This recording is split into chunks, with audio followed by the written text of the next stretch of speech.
sabi ko kanina, kayo naman ay mukhang matalinong tao at matalinong witness. Ano pong analysis nyo dyan? Paano nyo i-analyze yung ganitong klaseng mga descriptions? Hindi ba ito insulto sa common sense?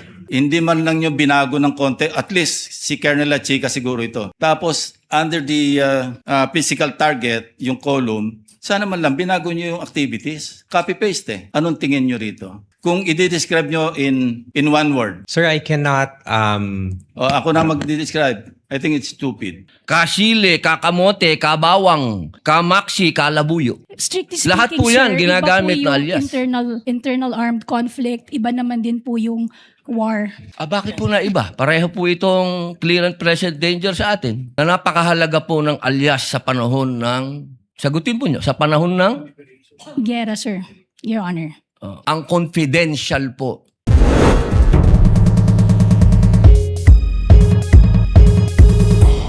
Senator Judge Lacson, you may proceed with the interjections when you're ready, sir. You have 2 minutes. Thank you, Mr. Presiding Officer. Good afternoon, Mr. Ortonio. Good afternoon, Your Honor.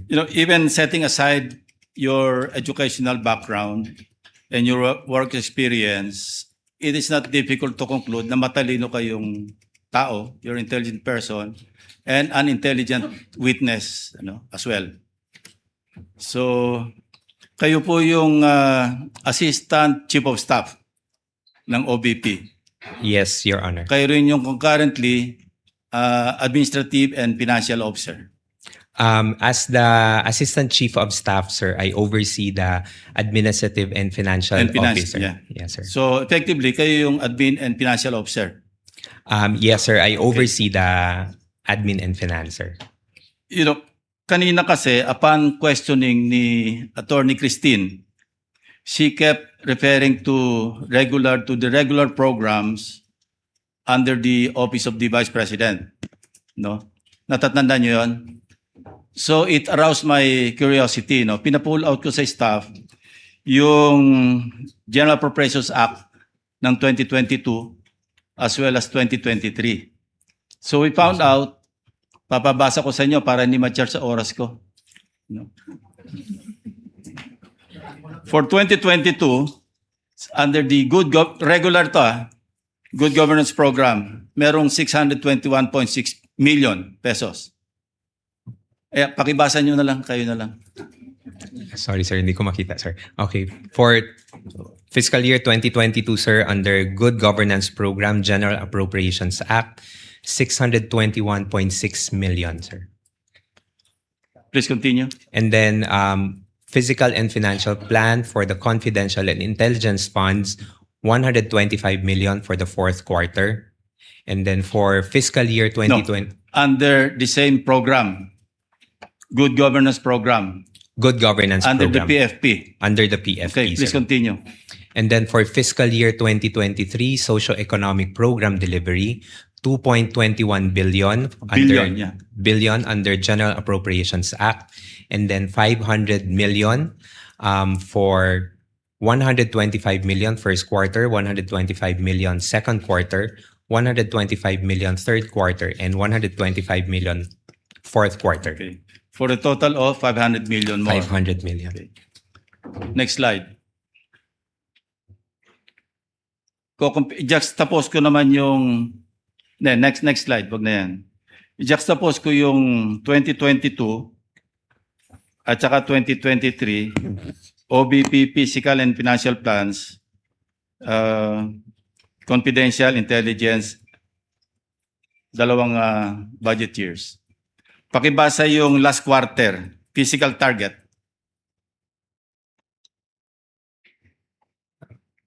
Baka pwede pong ma-request na Okay, ma-zoom. Zoom. Pwede bang hindi charge sa time ko? Ako magbabasa. Okay.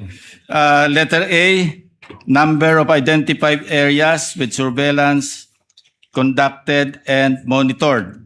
Letter B, percentage of activities implemented without untoward security-related incidents.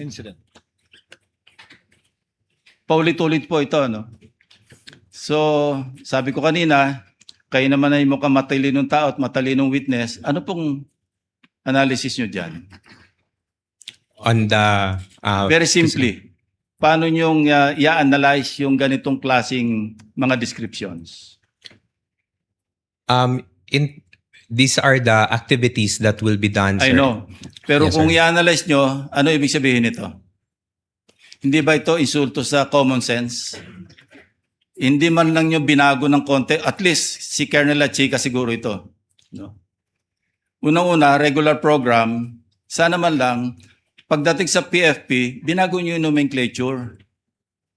Tapos, under the physical target, yung column, sana man lang, binago nyo yung activities.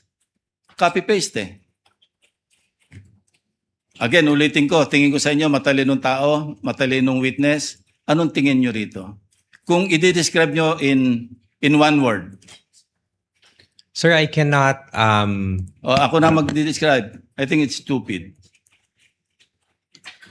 Sana man lang, binago-bago niya ng konti. Maraming salamat, Mr. Presiding Officer. Next would be Senator Judge Padilla. Maraming salamat po, Ginoong Tagapamahalang Hukom. Meron lang po akong tanong sa ating saksi. Opo. Ginoo, sa palagay niyo po ba karapat-dapat lamang na gumamit ng alias kapag confidential fund ang pinag-uusapan? Sir, as someone who does not know, sir, implementations of parang mga confidential activities on the ground, sir, I cannot, hindi po ako makakasagot ng maayos, sir, kung pwede po ba or hindi. But based on information that I got, sir, no, when I consolidated the answers for the AOM, sir, hindi naman po siya na-mention sa akin po ni Colonel Lachica. But I know, sir, that activities, confidential activities are considered to be sensitive. And there might be individuals or groups that need to be somehow protected, sir, because of the information that you would be getting from those people, sir. So, yun po yung tingin ko, sir. Hindi ko categorically masasabi na pwede po yung alias or hindi. But going back to the JMC also, sir, sa Joint Memorandum Circular, there is no specific provision, sir, that indicates kung paano po yung paglagay ng mga pangalan sa documentary evidence of payments. Okay, maraming salamat po. Meron po akong tanong sa prosecution.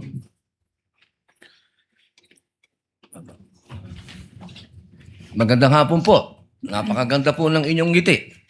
Good Opo. afternoon din po, sir. Opo. Batid po ba ninyo ngayon, mga petsa na to, kung ano ang pinagdiriwang natin sa Pilipinas? Magmula po 19 hanggang 30. Buwan ng wika daw po, sir. Bukod po sa buwan ng wika, National Heroes Day. National Heroes Day. Ito po ay hango sa ating mga bayani. Tama po ba? Opo. Opo. Naniniwala po ba kayo na ang ating mga bayani ay may mga alias? Kilala niyo po ba sila Di Masalang? I'm sorry po sa aking history teacher. Ayan, opo. Hindi ko na po maalala. Ito po ang masyado. pinakamagandang panahon para maipaalala po sa inyo na ang ating mga bayani ay gumamit ng mga alias. Di Masalang, Siling Labuyo, Tikbalang, Tagailog, May Pag-asa, Buwan, Magdalo, Leon Kilat, Vibora, Lakambini, Paralitiko, Dimas, Alipato, Liwanag, Balite, at marami pa pong iba. Ano po ang kahalagahan dito, palagay po ninyo?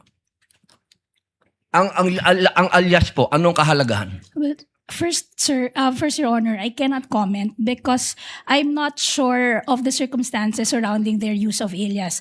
Under the anti-alias law, sir, inaalaw naman po yung paggamit ng alias provided kailangan po nakabanggit din, nakadisclose kung ano yung real name.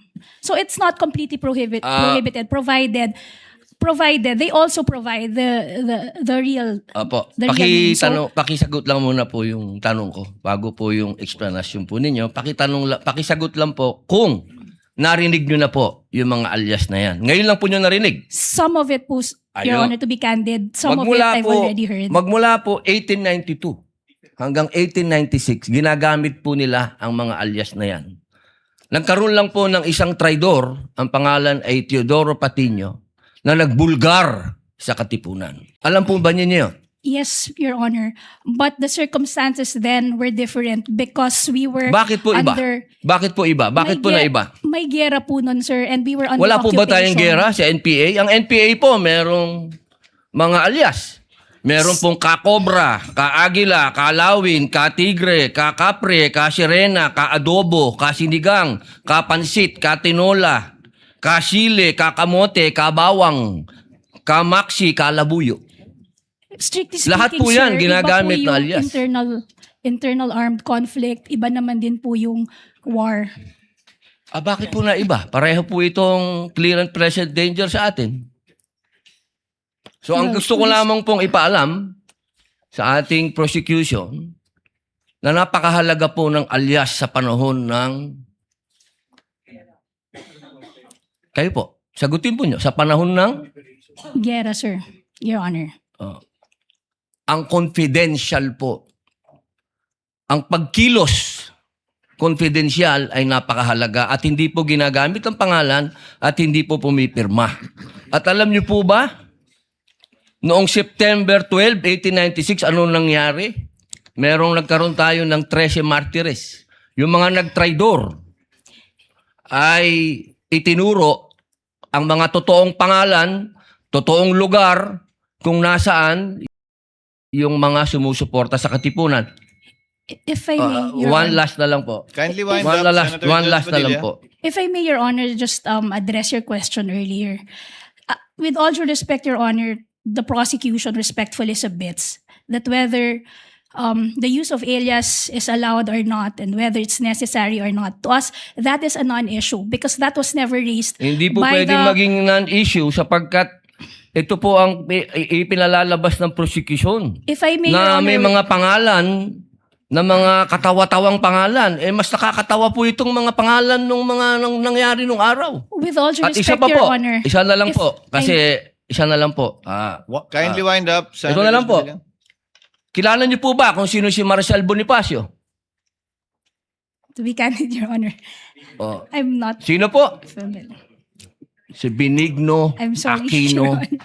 Jr. Si Ninoy. Siya mismo may alias. Maraming salamat po. Your Honor, if I just may, Your Honor, just to set the record straight, because it was made to, with all due respect to the Senator Judge, it was... Presiding Judge, allowed ba yun? I was about to make a ruling. Senator Maraming Judge salamat Padilla. po. There was no question posed or poised. Attorney May,